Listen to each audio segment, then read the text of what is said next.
বাংলাদেশে, পাকিস্তান চলে যান, এখানে নামাজ পড়ুন, কেউ বলবে না, এখানে চলবে না এইসব। সরকার পাল্টে গেছে, লোক পাল্টে যায়, জানে এগুলো বন্ধ করবো বলে, আর বন্ধ হবেই, জেনে রাখো। ধরুন গভীর রাতে আপনার সন্তান রাস্তার মধ্যে হঠাৎ অসুস্থ হয়ে পড়েছে, একটু জলের জন্য হঠাৎ অনেক ছটফট করছে, চারিদিকে সমস্ত দোকান বন্ধ, একটা মাত্র দোকান আছে, সেই দোকানের মালিক কিন্তু একজন মুসলিম। আপনি কি তখন আপনার বাচ্চার তৃষ্ণার্ত অবস্থা, এই মক্ষী নারী কত বড় দুঃসাহসে বাংলাদেশের জমিনে বসবাস করে, বাংলাদেশের জমিনে নিঃশ্বাস নিয়ে আমার দেশকে, আমার বাংলাদেশকে দুই টুকরা করার স্বপ্ন দেখে। এই মক্ষী নারী বাংলাদেশের এই হিন্দু নারী, এমন হিন্দুই তো দেখতে চেয়েছিলাম, এমন হিন্দুই তো দেখতে চাই, প্রতিবাদ এটাকে বলে। আমি জন্মের পর থেকে দেখছি আমার মা বাবাকে হিন্দুগুলো এত জ্বালাইছে, এই হিন্দু জাত এতটা খারাপ, আমার বাবাকে এত জ্বালান। আমি আপনাদেরকে দেখাবো মুসলমানদের নামাজ নিয়ে কথা বলে এবার কঠিন ভাবে ফেসে গেলেন দিলীপ ঘোষ, যা আপনারা দেখলে অবাক হয়ে যাবেন। তো আজকের এই ভিডিওগুলো অত্যন্ত গুরুত্বপূর্ণ, তো আমি আশা করবো যে আপনারা সম্পূর্ণ ভিডিও দেখবেন, আর এই সম্পূর্ণ ভিডিও দেখলেই বিস্তারিত জানতে পারবেন। আর এই ভিডিওগুলো দেখানোর আগে আপনাদের কাছে আমার ছোট্ট একটি রিকোয়েস্ট, আপনারা যদি আমার চ্যানেলে নতুন হয়ে থাকেন তাহলে নিত্য আপডেট নিউজ সবার আগে পেতে আমার এই চ্যানেলটি সাবস্ক্রাইব করে আমার সাথেই থাকুন। আর এখন চলুন কথা না বাড়িয়ে আমরা এক এক করে ভিডিওগুলো দেখে আসি। না, প্রশ্নটা ছিল যে নামাজ পড়তে 15 মিনিট লাগে, সেটা দেওয়া হলো না। 15 মিনিটের জন্য কত ঘন্টা আটকানো হতো? আপনারা কি বিকাশ পাল, তাদের জন্য রাস্তা আটকানো হবে? 1 বছরে এমনি দম বন্ধ হয়ে যাচ্ছে, যান বাংলাদেশে, পাকিস্তান চলে যান, এখানে নামাজ পড়ুন। দিলীপ স্যার, বিশ্বাস করুন মুসলিমদের না কোনো রকম কোনো ইচ্ছাই নেই আপনাদের বালাইশাট হতে যাওয়ার, প্রথম কথা। দ্বিতীয় কথা, আপনি যেই মাটিতে দাঁড়িয়ে আজকে গাজুয়ারিটা করছেন, সেই মাটিতে ভুলে যাবেন না মুসলিমদেরও কিন্তু রক্ত বয়ে চলেছে। দেশটা স্বাধীন করার পেছনে কিন্তু মুসলিমদেরও ভূমিকা রয়েছে। তাই কোনো প্রশ্নই ওঠে না যে আমরা চলে যাব বাংলাদেশে বা পাকিস্তানে, এতটুকু মাথায় রাখবেন। আর সমস্যা তো আমাদের নয়, সমস্যা আপনাদের, মুসলিমদেরকে নিয়ে। আর তা না হলে দেখুন, ঈদের নামাজ যেখানে 1 ঘন্টা হয়, আর রাস্তা ক্লিয়ার এই সেই বকর চকর করতে হয়তো বা 2-3 ঘন্টা অ্যাভারেজ সময় লাগতো। আপনারা এতটাই আমাদেরকে একঘরে করে রাখতে চাচ্ছেন যে এটাও আপনাদের বদহজম হয়ে গেল, যে কারণে ওই রেড রোডে আমাদেরকে ঈদের নামাজটাও পড়তে দিলেন না, সেখান থেকে রেফার করে ট্রান্সফার করে দিলেন ব্রিগেডের মাঠে। আমরা সেখানেও রাজি হয়েছি, আমরা ঈদ যাপন এবার ওখানেই করেছি। আমরা এটাই দেখবো কতদিন আপনারা আমাদের সঙ্গে এরকম করেন। আপনারা যা বলবেন তাই হবে, কোনো সমস্যা নেই। এইবারে আমাদের মোদি স্যার আসছে 45 মিনিটের যোগাসন করার জন্য, তাই আপনারা কি করছেন, 7 দিন ধরে রাস্তাকে অবরোধ রেখে আপনারা কার্যক্রম করছেন। এই তো আপনাদের রীতি রেওয়াজ। আর আপনারা যদি মন্ত্রী হয়ে, মিনিস্টার হয়ে এই ধরনের কথাবার্তা করেন, তাহলে সাধারণ সনাতনরা যারা আছে তারা কি বা করবে? তাদের কি বা দোষ দেব? তাদের কোনো দোষ নেই, দোষ আপনাদের।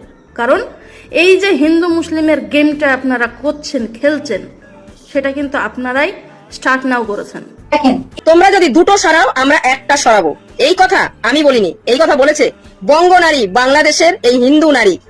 এমন হিন্দুই তো দেখতে চেয়েছিলাম, এমন হিন্দুই তো দেখতে চাই, প্রতিবাদ এটাকে বলে। আপনি কোথাকার হরিদাস পাল, আপনাকে কৈফিয়ত দিতে হবে। এই হলো বঙ্গ নারী, একেই বলে বঙ্গের নারী, বাংলাদেশের নারী, একেই বলে হিন্দু নারী। এমন হিন্দুই বাংলাদেশের দেখতে চেয়েছিলাম। বিশ্বাস করেন দিদি ভাই, আপনাকে স্যালুট না দিয়ে আমি পারলাম না। প্রথমবার কোন বাংলাদেশের হিন্দু নারীকে, ভারত থেকে, আমিও একজন নারী, আমি আপনাকে স্যালুট জানালাম। চিৎকার অনেক চেঁচামেচি করেছি, কিন্তু অবশেষে এই দিদি ভাইয়ের এই ভিডিওটা প্রচুর পরিমাণে ভাইরাল হয়ে গেছে, প্রচুর ভাইরাল, প্রচুর। এই ভিডিও নিয়ে অনেক মানুষ ওনার পাশে দাঁড়িয়েছে। ভারত সারা জীবন আপনাদের পাশে ছিল, ভারত সরকার, এখনো আশা করি ভারত সরকার আপনাদের পাশে থাকবে।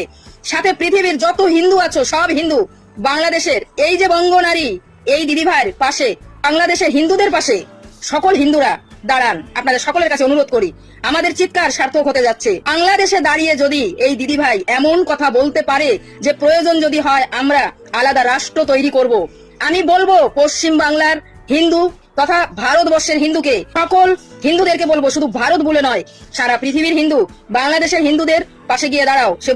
এই দিদি ভাই বলেছেন আমরা হিন্দু, আমাদের রামের পুজো আমরা করব, তাতে তোমরা বলার কে? এই দিদি ভাই আবার একথাও বলেছে যে আমি সকলকে বলিনি, আমি বলেছি কেবলমাত্র জামাতি মুসলমানদেরকে, আমি বলেছি মৌলবাদীদেরকে। একদম আমিও অনেকবার বলেছি যে বাংলাদেশের একমাত্র মৌলবাদী কিছু মুসলমান আছে, তাদের কারণে বাংলাদেশটা আজকে শেষ হয়ে যাচ্ছে। আর সেখানকার হিন্দু সংখ্যালঘুদের কথা তো বলেই না। তাই বলছি দিদি ভাই, আপনি এগিয়ে যান। আমি জানি আপনার পথটা খুব সুন্দর হবে না। আমি ভারতে থেকে আমি বাংলাদেশের হিন্দুদের হয়ে কথা বলি বলে আমারও প্রচুর প্রেসার আসে। শুধু আমি ভারতে আছি তাতেই। আর আপনি বাংলাদেশে বসে যে লড়াই করছেন, সত্যি আপনার তুলনা নেই। 95% মুসলমান, মাত্র 5% হিন্দু। সেখানে বসে যদি একজন হিন্দু মহিলা এইভাবে আওয়াজ তুলতে পারে তার নিজের ধর্মকে বাঁচানোর জন্য, এমনকি নিজের ধর্মের মান রাখার জন্য, রামের মন্দির প্রতিষ্ঠিত করার জন্য, আর বাকি হিন্দুরা দয়া করে এবার বাংলাদেশে চুপচাপ করে বসে থাকবেন না, আমার পক্ষাক্ষর ধরতে আসবেন না। দয়া করে এই দিদিভাইকে সাথ দেন, ওনার সাথে থাকুন। আমরা সকলে যত হিন্দু আছি সবাই আপনাদের সাথে আছি। চৈতালি মুখার্জিকে অতি সত্বর আইনের আওতায় আনতে হবে। এই মহিলাকে যদি আজ ছাড় দেওয়া হয়, যদি তাকে বিচারের আওতায় না আনা হয়, জবাবদিহিতার আওতায় না আনা হয়, আইনের আওতায় না আনা হয়, তাহলে এর মতো আরো হাজারো চৈতালি মুখার্জি সামনে এগিয়ে আসবে এবং উগ্রবাদী দেখানোর সাহস করতে পারবে। এই মহিলা 95% মুসলমানের দেশে বসে কিভাবে মুসলমানদেরকে হুমকি দিতে পারে, কিভাবে সে 95% মানুষের এই দেশে দাঁড়িয়ে এই দেশের খেয়ে দেশের পরে সারা জীবন ভরে এই দেশে সে একজন আইনজীবী হয়ে সুপ্রিম কোর্টের মতো একটা জায়গার আইনজীবী হয়েও সে কিভাবে এই দেশের মুসলমানদেরকে হুমকি দিয়ে বলে যে প্রয়োজনে তারা হিন্দুদের জন্য একটা আলাদা একটা স্টেট তৈরি করবে, কিভাবে আলাদা প্রদেশ তৈরি করবে, কিভাবে সে এই মুখ থেকে এই কথা উচ্চারণ করতে পারে। সে আরো ঘোরতর অপরাধ করেছে এই কথা বলে যে সে বলেছে যে এই দেশের মুসলমানরা যখন হিন্দুদেরকে পাহারা দেয় তখন নাকি তারা হিন্দুদেরকে মুসলিম করার জন্য প্ররোচনা দিতে নাকি পাহারা দেয় এবং হিন্দুদের কাছ থেকে টাকা পয়সা নাকি হাতিয়ে নেওয়ার জন্য নাকি পাহারা দেয়।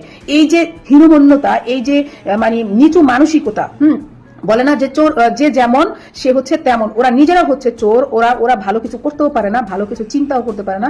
সেজন্য ওরা মুসলিম ধর্মের, ইসলামের যে সৌন্দর্য, যে অন্য ধর্মের মানুষদেরকে আগলে রাখা, এই জিনিসটা যে একটা সৌন্দর্য, এই জিনিসটা ওরা বোঝে না। হ্যাঁ, ওরা মনে করে যে এই বুঝি মানে তাদের মধ্যে মনে হয় কোনো খারাপ চিন্তা ভাবনা আছে। তো যাই হোক, এই মহিলাকে দিয়ে শুধুমাত্র একটা মানে এই কুত্তি হিন্দু মহিলাকে দিয়ে তো আসলে সকল হিন্দুদেরকে জাজ করা যাবে না। অনেক ভালো ভালো হিন্দুরা রয়েছে, হিন্দু ভাইরা রয়েছে, দাদারা রয়েছে, বোনেরা রয়েছে, যারা দেশপ্রেমিক, যারা এই দেশটাকে ভালোবাসে, যারা দেশের সাথে বেইমানি করে না, ঠিক আছে। কিন্তু এই মহিলা হচ্ছে একটা বেইমান, এই মহিলা হচ্ছে বেইমানের প্রতীক, এই মহিলা হচ্ছে শুভেন্দুর দালাল, এই মহিলা হচ্ছে মোদির দালাল, এই মহিলা হচ্ছে গিয়ে ওদের হিন্দু নেতা যে বলেছিল গাইবান্ধা ভালো না লাগলে ছেড়ে চলে যাও, তার দালাল। এই মহিলা হচ্ছে ওই মন্ত্রীর দালাল যে মন্ত্রী বলেছিল ভারতের যে মুসলমানরা এখানে নামাজ পড়তে পড়ার সুযোগ দেওয়া হবে না, যদি প্রয়োজন হয় তাহলে তোমরা হচ্ছে বাংলাদেশে চলে যাও অথবা পাকিস্তানে চলে যাও, তার দালাল। এই মহিলা হচ্ছে আওয়ামী লীগের দালাল, এই মহিলা হচ্ছে শেখ হাসিনার দালাল। সুতরাং এই দালাল মহিলাকে যদি এখনো বিচারের আওতায় না আনা হয়, আইনের আওতায় না আনা হয়, তাহলে এই দেশটা খুব শীঘ্রই মানে রসাতলে ভেসে যাবে। এই মহিলাই যথেষ্ট এবং এই মহিলার মতো যারা আছে, যারা এখনো কথা বলতে শুরু করে নাই, তারা কথা বলা শুরু করে দেবে। অতি সত্বর এই মহিলার বিরুদ্ধে পদক্ষেপ নিতে হবে। যদি সরকার এই মহিলাকে আইনের আওতায় আনতে, এই রাষ্ট্রদ্রোহিতার জন্য তাকে আইনের আওতায় আনতে ব্যর্থ হয়, তাহলে মনে করবো এই সরকারও হচ্ছে গিয়ে এই মহিলাদের দলেরই লোক, ওই ভারতেরই দালাল। এই সরকারকেও তাহলে আসলে জবাবদিহি করতে হবে। কেন আজকে এই 1971 সালের পরে, আজকে এই 24-এর পরে, আজকে এই 2026 সালের এই জুন মাসে আমাদেরকে শুনতে হলো যে প্রয়োজনে এই দেশটাকে হিন্দুদের জন্য আলাদা করা হবে। যে দেশে হিন্দু মুসলিমরা ভাই ভাই এক প্লেটে খায়, এক জায়গায় ঘুমায়, একসাথে চলে ফেরে, এত বন্ধু সুলভ আচরণ, তাদের মধ্যে এত ভালো সম্পর্ক এই দেশের হিন্দু মুসলিমদের মধ্যে, সেই দেশে সে কিভাবে হিন্দুদেরকে এভাবে উস্কানি দিতে পারে এবং মুসলিমদের মধ্যে কিভাবে এইভাবে মুসলিমদেরকে সে হুমকি দিতে পারে। মুসলিমদের ধর্ম যেরকম আর ওদের কাজকর্মও সেরকম। আমি এই কথাটা কেন বলছি সেটা বুঝিয়ে দিচ্ছি। বাংলাদেশে যে রাম মূর্তিটা তৈরি হচ্ছিল ওটা কিন্তু স্থগিত রাখা হয়েছে দেখলাম। আর বাংলাদেশের যেসব মুসলিমরা আছে তারা রামের যে ব্যানার, মানে আমাদের যে রাম, আমাদের যে ভগবান, এটাকে নিয়ে যদি কথা না বলি তাহলে নিজেকেই মনে হয় ছোট লাগছে। তো এই জন্যই আমি বলছি আর ভিডিওটা বানাচ্ছি। মুসলিমরা দেখলাম যে আমাদের ভগবানকে সেই ব্যানারে মানে জুতো দিয়ে আঘাত করছে আমাদের ভগবানের গায়ে। তো আমি জানি না, এরা যে বলে আমাদের ধর্ম শান্তির ধর্ম, আমাদের ধর্ম ভালো ধর্ম, হিন্দুরা ভালো না, হিন্দুদের ধর্ম ভালো না, এই যে কথাগুলো এরা বলে, কিন্তু কোন ধর্ম ভালো কোন ধর্ম ভালো না সেটা কিন্তু আচরণেই বোঝা যাচ্ছে আর বোঝা যায়। কিন্তু সব মুসলিমরা যে খারাপ এটা আমি কখনোই বলবো না, কিন্তু 100-র মধ্যে 90% মুসলিমরা কিন্তু এরকমই, মানে এদের আচরণগুলোই খারাপ। কোনো ধর্মে কিন্তু লেখা নেই, কিংবা কোনো ধর্মগ্রন্থে কিন্তু লেখা নেই যে তুমি ওর ধর্মকে আঘাত করো, তুমি ওর ধর্মকে আঘাত করো, এরকম কিন্তু কোথাও লেখা নেই। কিন্তু এদের মেন্টালিটি কেমন, এরা কিরকম টাইপের মানুষ আজও বুঝলাম না। এই যে দীপু দাসের সাথে যেটা করলো বাংলাদেশে, এটা কিন্তু কোনো প্রমাণ ছাড়াই তার সাথে একটা অন্যায় কাজ করেছে। তারপরে তরুণ কুমারের সাথে সামান্য হোলির রং লেগেছিল, সে নিয়ে কিন্তু একটা খুব খারাপ কাজ করেছে, তার সাথে খারাপ থেকে ভীষণই খারাপ। যেসব মুসলিমরা আমার কমেন্ট বক্সে এসে বলো যে তোদের থেকে আমাদের ধর্ম ভালো, কিংবা বলে যে তোদের মতো আমাদের বাবা মাকে বৃদ্ধাশ্রমে রাখি না, তাই তো আমার মনে হয় এই যে মুসলিমরা যেসব কাজগুলো করে বেড়াচ্ছে, এই দীপু দাসের সাথে যে কাজটা করলো, তরুণ কুমারের সাথে যে কাজটা করলো, আরো ইত্যাদি অনেক জায়গায় এরকম কাজ করেছে ওরা, মনে হয় এইসব কাজগুলোর থেকে বৃদ্ধাশ্রমে বাবা মাকে রেখে দিয়ে আসা মনে হয় অনেক ভালো। ঠিক আছে, যারা এই কথাগুলো বলে যে বৃদ্ধাশ্রমে রেখে দিয়ে আসে তোদের বাবা মাকে, তো বৃদ্ধাশ্রমে রাখা কিন্তু অনেক ভালো এই কাজগুলোর থেকে। যে দীপু দাসের সাথে যে কাজটা করেছে, এরকম টাইপের কাজের থেকে কিন্তু ভালো বৃদ্ধাশ্রমে রাখা। তো আমি জানি না এদের ধর্ম কিরকম। আমাদের হিন্দু ধর্মের যেসব দেবদেবী আছে, কিংবা রামের, আমি বাংলাদেশে দেখলাম একটু আগে বললাম যে মূর্তিগুলো আঘাত করছে জুতো দিয়ে, এগুলো কিন্তু ঠিক না, এগুলো একদমই ঠিক না। এই জন্য এদের এই ধর্মের মানুষগুলোর সমস্যা আর প্রবলেম বেশি লেগে থাকে, বেশিরভাগ। ঠিক আছে, এরকম কিন্তু করাটা ঠিক নয়। প্রত্যেকটা তোমার ধর্ম যদি ভালো হয়, তাহলে মানে অন্যের ধর্মকে এরকম ভাবে অসম্মান করাটা কিন্তু উচিত না। তো আমি জানি না কতটা আমি বোঝাতে পারলাম। আর এরা তো বোঝেই না, মানে বাংলা ভাষা তো কিছুই বোঝে না এরা। কিছু হলেই, আর বাংলাদেশ তো একটা বিনোদন, বাংলাদেশ একটা বিনোদন ছাড়া আর কিছুই না। তো যাই হোক, এরা কোনোদিনই মানে মানুষ হবে না, এরা এরকমই থাকবে। এদেরকে যতই ভালো কথা বলো আর যতই জ্ঞান দাও না কেন, মানে এদের ধর্ম যেরকম এদের কাজকর্ম সেরকম। কালকে আমি একটা মুসলিম ভাই বোনদের নিয়ে, একটা শান্তিপ্রিয় তাদের মানসিকতা নিয়ে একটা ভিডিও বানিয়েছিলাম। তো ভিডিওটা বানানোর পর কমেন্ট বক্সে আমি যা দেখলাম, সত্যি বলছি আমি জাস্ট অবাক হয়ে গেলাম। মানে আমি কারো নাম করছি না, অবশ্যই কমেন্ট করার অধিকার সবার আছে, সেটা আমি জানি। কিছু মানুষ এমন ভাবে, এমন সমস্ত ভাষায় আমাকে আক্রমণ করেছে বা আমার ফ্যামিলি নিয়ে কথা বলেছে, যেটা কোনো সভ্য মানুষ ভাবতে পারে না। এটা আমার একটু খারাপ লেগেছে, যে আমাকে নিয়ে বললেও খারাপ লাগতো না, বাট আমার ফ্যামিলিকে নিয়ে কথা বলছে, তারা আমাকে ধর্ম নিয়ে অনেক কিছু বলেছেন। তো সেই সমস্ত মানুষদের উদ্দেশ্যে আমি মাত্র কয়েকটা সোজা ভাষায় কয়েকটা কথা বলবো। হ্যাঁ, আমি সমস্ত ধর্মকে সম্মান করি, শ্রদ্ধা করি, আর এই শিক্ষাটা আমার পরিবার আমাকে দিয়েছে। আজকে যারা ধর্ম নিয়ে এত বড় বড় কথা বলছেন, তাদের একটা ছোট্ট পরিস্থিতি আমি কল্পনা করতে বলবো আমার এই ভিডিওটার মাধ্যমে। ধরুন গভীর রাতে আপনার সন্তান রাস্তার মধ্যে হঠাৎ অসুস্থ হয়ে পড়েছে, একটু জলের জন্য হঠাৎ অনেক ছটফট করছে, চারিদিকে সমস্ত দোকান বন্ধ, একটা মাত্র দোকান আছে, সেই দোকানের মালিক কিন্তু একজন মুসলিম। আপনি কি তখন আপনার বাচ্চাটির তৃষ্ণার্ত অবস্থায় থাকা বাচ্চাটিকে আপনি কি জল দেবেন না সেই দোকান থেকে কিনে? আপনি কি তাকে জল দেওয়ার আগে দোকানদারের ধর্ম দেখতে যাবেন? নিশ্চয়ই যাবেন না। আজকে আপনার পরিবারের কোনো সদস্যের যদি বেডে জীবনের শেষ মুহূর্ত গুনতে থাকে এবং ডাক্তার এসে বলে তার অনেক রক্তের প্রয়োজন, নয়তো ওনাকে বাঁচানো যাবে না, তখন কি আপনি ব্লাড ব্যাংকে গিয়ে খুঁজবেন যে রক্তটা হিন্দু না মুসলিমের, নাকি রক্তটা নিয়ে আগে নিজের মানুষটার জীবন বাঁচাবেন? যখন আমরা অসুস্থ হই, আমরা ডাক্তারবাবুর ডিগ্রি আর যোগ্যতা দেখি, তার ধর্ম দেখি না। যখন আমাদের পেটে খিদে পায়, আমরা অন্নটা দেখি, অন্নদাতার ধর্ম দেখি না। যখন আপনার সন্তানকে কোনো নামী স্কুল বা কলেজে আপনি ভর্তি করেন, তখন কি আপনি এটা দেখেন যে সেই স্কুল বা কলেজের শিক্ষক হিন্দু না মুসলিম? তীব্র গরমে যখন রাস্তায় তৃষ্ণায় বুক ফেটে যায়, তখন রাস্তার মোড়ের যে জলের কলটা, সেটা কোন ধর্মের মানুষ বসিয়েছে সেটা দেখে আপনি জল খান। আপনি যখন একটা বাড়ি বানান, তখন কি আপনি ধর্ম থেকে মিস্ত্রি নিয়ে আসেন বাড়িতে? আনেন না, না। আপনি যখন কোথাও একটা বেড়াতে যান, তখন কি আপনি গাড়ির ড্রাইভারটা সে হিন্দু না মুসলিম এটা দেখে আপনি গাড়ি বুকিং করেন? করেন না, না। তখন ধর্ম কোথায় থাকে? তখন ধর্ম দেখেন না, না। এটাই হচ্ছে প্রবলেম। তখন আমরা কেউ ধর্ম দেখি না। যত ধর্ম আমরা দেখবো সবাই সোশ্যাল মিডিয়াতে এসে সবার কমেন্ট বক্সে, তাই না? দেখুন, একটা কথা পরিষ্কার বলতে চাই, রাজনীতি না কখনো ধর্ম নিয়ে হয় না, বিশ্বাস করুন। রাজনীতিকে রাজনীতির জায়গাতে রাখুন, আর ধর্মকে ধর্মের জায়গাতে রাখুন, মানুষকে মানুষের জায়গাতে রাখুন। রাজনীতি কখনো ধর্ম নিয়ে হওয়া উচিত নয়, কিন্তু আজকে সেটা হচ্ছে, আর তাই জন্য আপনাদের মতো কিছু মানুষের মুখের ভাষা এতটা নিচে নেমে যাচ্ছে।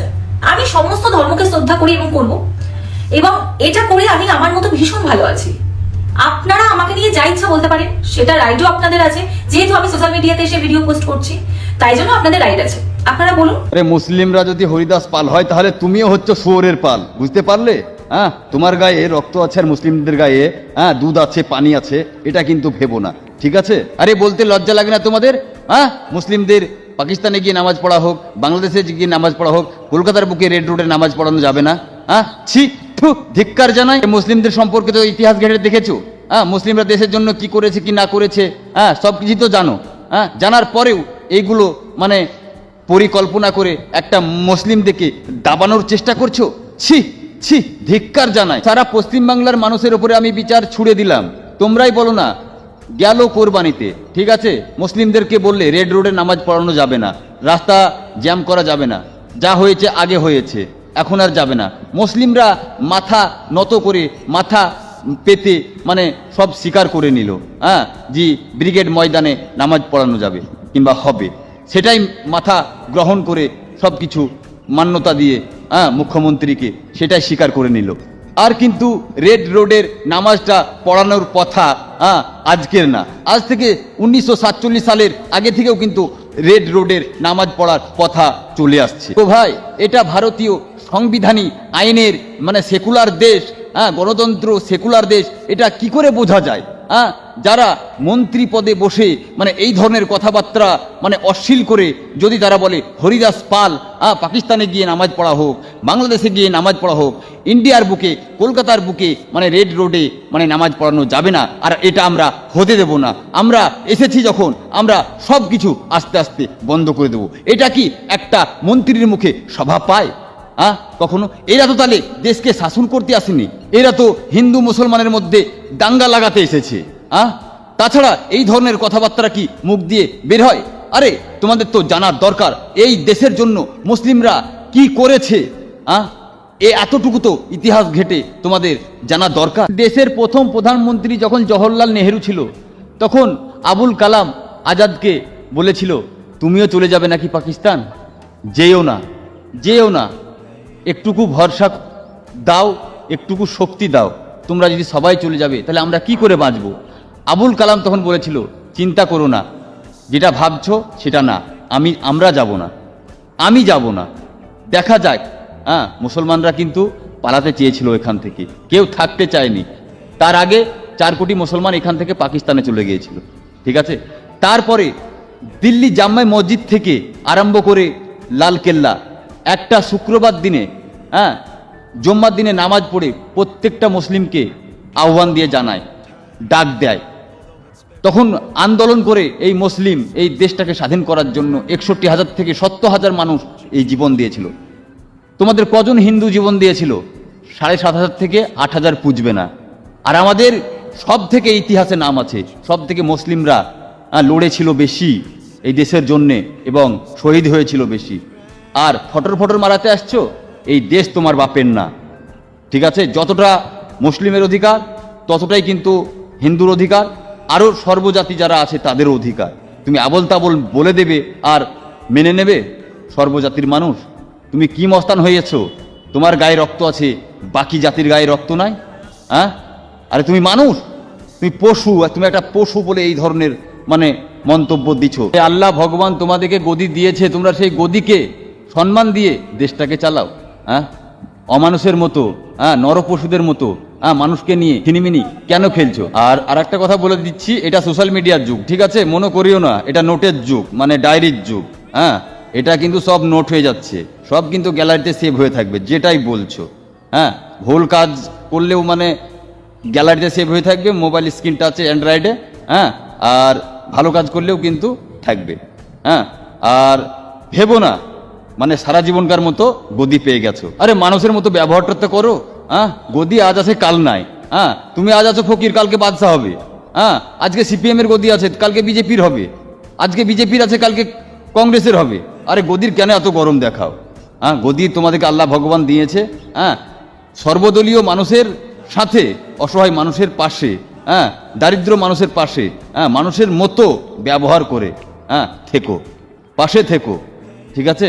দরদ দেখিয়ে থেকো, মানুষ যাতে ভালো বলে, ঠিক আছে? না তো অমানুষের মতো ব্যবহার করে, মানুষকে কষ্ট দিয়ে, মানুষকে লাঞ্ছনা দিয়ে, মানুষকে প্রতিশ্রুতি দিয়ে মানুষকে কেন বিরক্ত করাচ্ছ? কারণ মানুষ মানুষের জন্য, মানুষ অমানুষের জন্য না। আমি দেখেছি এর আগে সিপিএম সরকারও ছিল, দেশে কোনো উত্তাল উত্তেজনা, কুরুক্ষেত্র সংগ্রাম ছিল না, ঠিক আছে? তারপরে 15 বছর তৃণমূল সরকারও চালাচ্ছে, সেটাও আমার কালীন আমি দেখলাম, তাতেও কোনো উত্তাল তোমাদের মতো করেনি। আর তোমরা আন্টা কান্ঠায় মানুষকে এত বিভ্রান্ত করছো। আর একাটুকু যদি কেউ কোনো দোষ করছে, অপরাধ করছে, তাদেরকে নিয়ে এতই লাঞ্ছনা করছো, মারের উপর মার দিচ্ছ, জেলে ভরছো, তারপরে তাদের পরিবারকে ঘরে গিয়ে এত লাঞ্ছনা করছো, ভালো ভালো বিশিষ্ট ব্যক্তিদেরকে যারা পরাজয় হয়েছে তাদের মাথায় ডিম ফাটাচ্ছ। এগুলো কি করছো? এগুলো কি মানুষের অসহায় মানুষের পাশে দাঁড়ানো বলে? এগুলোকে বলে অমানবিকতা, ঠিক আছে? এগুলো মানবিকতার পরিচয় না, ঠিক আছে? একটুকু শিক্ষা আছে তোমাদের ব্রেনের মধ্যে, মাথার মধ্যে, একটুকু মানুষকে শিক্ষার বার্তা দেওয়ার চেষ্টা করো, দেশকে ভালোভাবে পরিচালনা করার চেষ্টা করো। এই মাকুদের এখন নতুন প্রতিবাদ কি, রেড রোডে নামাজ কেন বন্ধ হয়ে গেল? বছরে 2 দিনই তো হতো, কেন যোগা ওখানে করানো হবে 7 দিন ভরে? কিন্তু এদেরকে কখনো জিজ্ঞেস করে দেখবেন ক্যালকাটা কিলিংস নিয়ে কিছু বলুন, সিল হয়ে যায় মুখ, কিছু বলবেই না। এই যে বলছে উমর খালিদ যদি কিছু না করে থাকে, ওকে বেকার বেকার কেন জেলে বন্ধ করে রাখা হয়েছে? এই যে ওদের এডুকেশন নষ্ট হয়ে যাচ্ছে, জেল থেকে বেরিয়ে এই মূল্যবান বছরগুলো নষ্ট হয়ে যাচ্ছে ছেলেটার, হয় ফাঁসিতে দিয়ে দিন, হয় কিছু করুন। কিন্তু এই যে গোরক্ষা দল মধ্যপ্রদেশে 17 জন না 18 জনকে জেলে ভরে দিল, তার প্রিয় মজহবের জাজ সাহিবা জেলে ভরে দিল। কি বলল? যাবজ্জীবন জেল। কেন? গো তস্করি যে আটকাতে গেছে, সেখানে একজন মরে গেছে, তাই বলে যাবজ্জীবন হয়ে যাবে?